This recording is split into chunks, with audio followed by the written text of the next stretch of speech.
नमस्कार, मैं doctor Mukesh Garg, director Garg hospital. दोस्तों, ये सीरीज हमने शुरू की है जिसमें कुछ सामान्य जो बॉन एंड जॉइंट संबंधी समस्याएं होती है उसके बारे में, उसके निदान, उसके उपचार, कुछ घरेलू उपचार, कुछ मेडिकल ट्रीटमेंट जो उसमें दिया जाता है, उस संबंधी चर्चा हम इन सीरीज में कर रहे हैं। पिछली बार हमने एडियो के दर्द के ऊपर बात की थी। आज हम बात कर रहे हैं कंधों का दर्द, शोल्डर पेन। ये बहुत ही एक कॉमन समस्या है और इस समस्या के कारण हमारे जो कंधे हैं वो जाम हो जाते हैं, कंधों की मूवमेंट रुक जाती है और थोड़ा सा भी मूवमेंट करने पर कंधों में दर्द होने लगता है, जकड़न हो जाती है। और ये एक ऐसी कॉमन समस्या है जो कि एक उम्र के बाद में बहुत ज़्यादा होती है, जिसको हम कह सकते हैं कि 40 से 45 साल की उम्र के बाद में, और ये समस्या बहुत ज़्यादा होती है, खासकर उन रोगियों को जिनको कुछ और क्रॉनिक बीमारियां हैं, जैसे कि रूमेटॉइड आर्थराइटिस की प्रॉब्लम है, या उनको किसी प्रकार की कोई हार्ट डिजीज है, क्रॉनिक हाइपरटेंशन है, डायबिटीज है। ऐसे जो मरीज होते हैं, या वो कैंसर के कोई क्रॉनिक रोगी हैं, या कोई क्रॉनिक उनको लंग्स संबंधी, फेफड़ों संबंधी कोई प्रॉब्लम है, उनको यह प्रॉब्लम बहुत ज़्यादा होती है। इसके अलावा कुछ रोगी, उनको पीछे पास्ट हिस्ट्री होती है, ट्रॉमा की, चोट की हिस्ट्री होती है, उनके कोई फ्रैक्चर की हिस्ट्री हो सकती है, जॉइंट के डिसलोकेशन की हिस्ट्री हो सकती है। ऐसे मरीज बहुत ज़्यादा प्रीडिस्पोज होते हैं कि उनको कंधों का दर्द और शुरू हो जाए। कंधों का दर्द जो हम कह सकते हैं, इससे मूवमेंट आपकी रुकेगी, जकड़न महसूस होगी, और आप जो सामान्य गतिविधियां जो कर रहे हैं उसमें भी आपको दर्द महसूस होने लगेगा। कभी कभार आपको कंधे को थोड़ा सा हिलाने में या कुछ भी मूवमेंट नहीं करने पर भी रेस्ट पोजीशन में भी दर्द महसूस होने लगता है।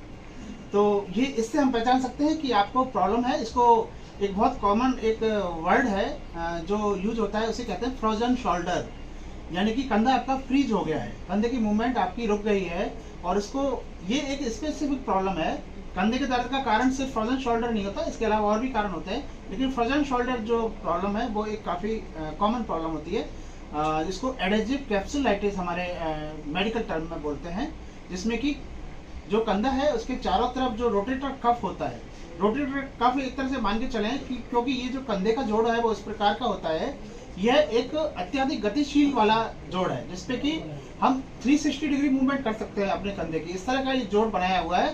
तो इस जोड़ को स्थिरता प्रदान करने के लिए इसके चारों ओर मसल्स का और टेंडन का आवरण होता है, जिसे हम रोटेटर कफ कहते हैं। तो रोटेटर कफ जो होता है वही इसको स्टेबिलिटी प्रोवाइड करता है। अब कोई प्रॉब्लम जब रोटेटर कफ में होती है, वो किसी प्रकार की टेंडन की इंजरी हो सकती है, किसी प्रकार का रप्चर हो सकता है, और किसी प्रकार का डिजेनरेशन चेंजेस जो जिसको हम कहते हैं, जो कि एक उम्र के बाद में होते हैं, जिसमें कि क्षरण होने लगता है टेंडन्स का और मसल्स का। तो ऐसी पोजीशन में एडिजेंस बन जाते हैं, यानी कि कंधे के ऊपर, जॉइंट के ऊपर, और वो मसल्स और जो टेंडन है और जो लिगामेंट्स हैं वो चिपक जाते हैं। इसको बोलते हैं एडेजिव कैप्सुलाइटिस। तो इसमें आपको पेन भी महसूस होगा, आपको जकड़न भी महसूस होगी, आपके जोड़ की जो मूवमेंट है वो भी आपकी रुक जाएगी। दोस्तों, अब हम बात करेंगे कंधे के दर्द के लक्षण क्या क्या होंगे। तो इसमें लक्षण जो हम कहेंगे उसमें दर्द और जकड़न, जो कि काफ़ी दिनों से आप महसूस कर रहे हैं, और जो आप कंधे का इस्तेमाल जब करेंगे तो वो दर्द आपका बढ़ जाता है। इसके अलावा आपको हाथ लगाने पर या वैसे भी आपको दर्द और झंझनाहट या सुनसुनाहट का महसूस होना, यह भी एक इसका लक्षण हो सकता है। और आपको मूवमेंट में आपको दिक्कतें आ रही है, ये इसके मुख्य लक्षण है।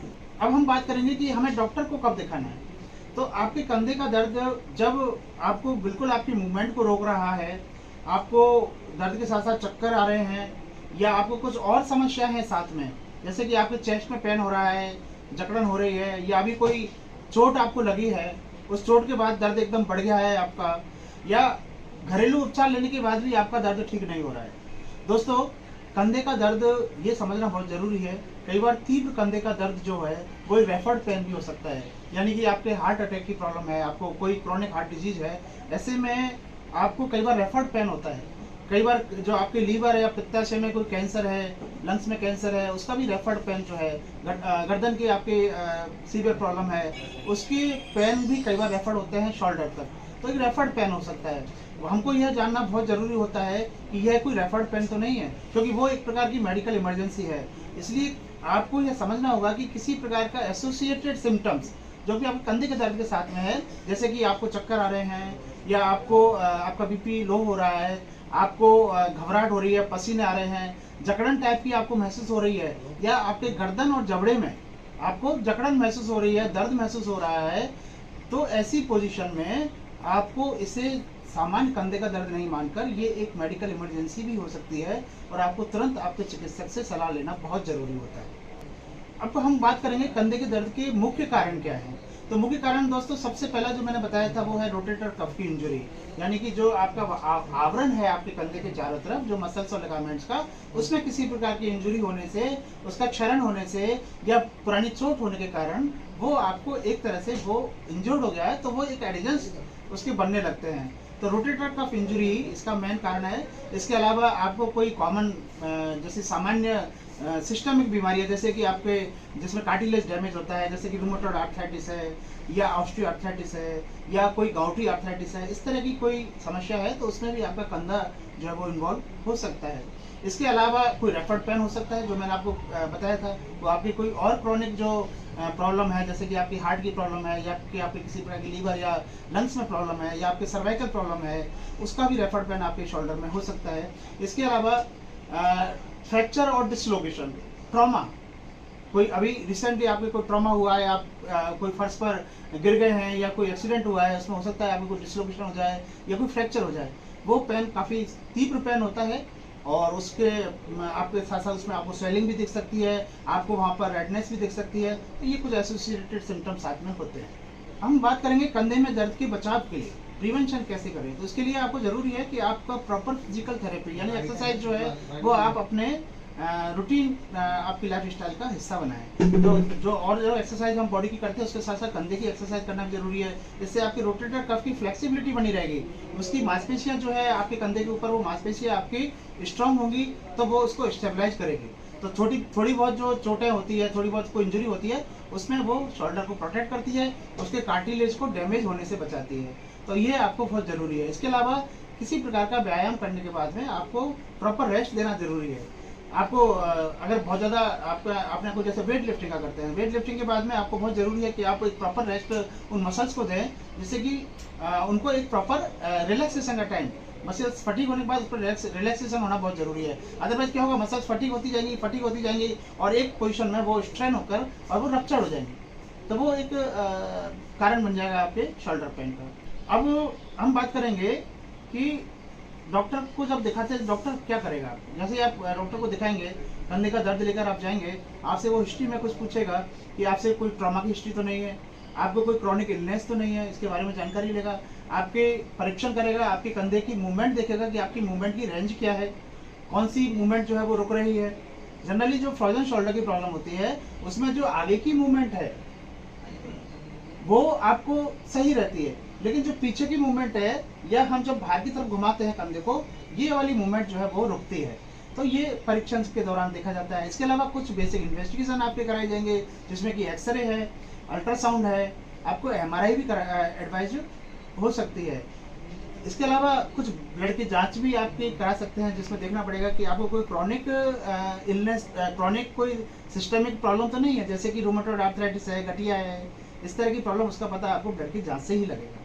कैल्शियम का लेवल देखा जाता है, बोन डेंसिटी आपके जो BMD जांच से देखा जाएगा कि आपकी बोन की डेंसिटी क्या है। तो ये सारी चीज़ें एक डॉक्टर जो है वो एग्जामिनेशन के दौरान आपको देखेगा और तब जाके वो निदान कर पाएगा कि ये किस प्रकार का दर्द आपको है। अब हम बात करेंगे कंधे के दर्द के उपचार के। तो दोस्तों उपचार को आप वही 2 भागों में विभाजित कर सकते हैं। पहला उपचार जो आप घर पर कर सकते हैं और दूसरा जो आपको मेडिकल ट्रीटमेंट जो डॉक्टर आपको प्रिस्क्राइब करता है।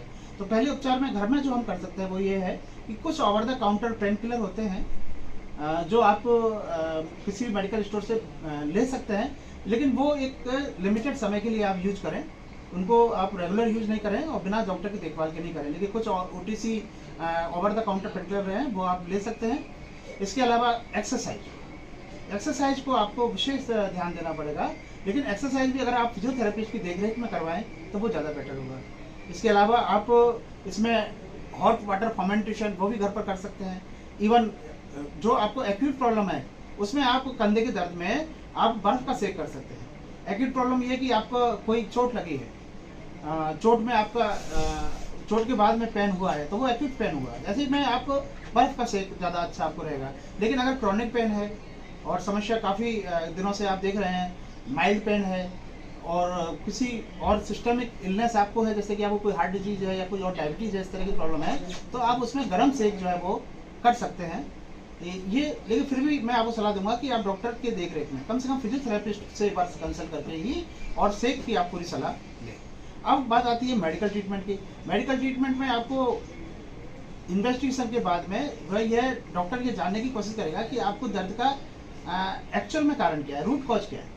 रूट कॉज को पहचान के और रूट कॉज को दूर करने की कोशिश डॉक्टर करता है। तो हम कहेंगे कि जब कंधे की प्रॉब्लम सिर्फ कंधे के जोड़ के जाम होने की प्रॉब्लम है, यानी कि वो एडेजिव कैप्सुलाइटिस है जिसको हम फ्रोजन शोल्डर कहते हैं, ऐसी पोजीशन में आपको फिजियोथेरेपी की एडवाइस दी जाती है, जिससे कि कंधे का मूवमेंट आपके बने। साथ में कुछ टेम्पररी पेन किलर आपको नॉन स्टेरॉयडल एंटी इंफ्लेमेटरी जिनको हम कहते हैं वो आपको प्रेस्क्राइब करे जाएंगे। हो सकता है आपको कॉर्टिकोस्टेरॉइड इंजेक्शन भी आपको प्रेस्क्राइब करें, जो कि शुरू में, क्योंकि कॉर्टिकोस्टेरॉइड बहुत अच्छा एक एंटी इंफ्लेमेटरी होता है, तो उसकी एक जुडिशियल डोज जो है वो आपको दी जा सकती है। इसके अलावा इसमें सर्जरी होती है। अगर उसमें कोई सर्जिकल कॉज आता है, जैसे कि किसी प्रकार का टेंडन रप्चर हुआ है, रोटेटर कफ टियर हुआ है, तो उसमें आजकल ऑर्थोस्कोपिक रिपेयर बहुत कॉमनली किया जाता है। इसके अलावा इसमें शोल्डर मोबिलाइजेशन भी किया जाता है, मैनिपुलेशन जिसको बोलते हैं, वो भी डॉक्टर की देखरेख में थिएटर में ये प्रोसीजर्स होती है। तो वो एक्सट्रीम सिचुएशन में जब आपको किसी भी प्रकार से रिलीफ नहीं मिल रहा है नॉर्मल जो ट्रीटमेंट देने के बाद में फिजियोथेरेपी के बावजूद, तो ये आपको ध्यान रखना है। तो मैं यहाँ पर जो विशेष जोर देना चाहूँगा वो ये देना चाहूँगा कि आप यह पहचानें कि कंधे का दर्द कोई रेफर्ड पेन तो नहीं है, इसको समझना बहुत जरूरी है। और एक बार आप डॉक्टर को अवश्य दिखाएं, जिससे कि आपको यह निश्चित कर लें यह किसी प्रकार का रेफर्ड पेन नहीं है और यह लोकल कॉज है और इसमें किसी प्रकार का कोई सिस्टमिक इन्वॉल्वमेंट या शरीर की किसी और बीमारी से इसका कोई रिलेशन नहीं है। तो ये थी दोस्तों शोल्डर पेन के बारे में कुछ जानकारी। आशा करता हूँ आपको ये जानकारी अच्छी लगी होगी। आप कमेंट बॉक्स में ज़रूर लिखें और कुछ सुझाव या कुछ आपको इस बारे में और जानना है तो उसके बारे में आप कमेंट बॉक्स में लिख दें। और बाकी आप इसी तरह मेरे से जुड़े रहें, मैं और कुछ समस्याओं को लेकर और आपके सामने दोबारा हाजिर होंगे। धन्यवाद, जय हिंद।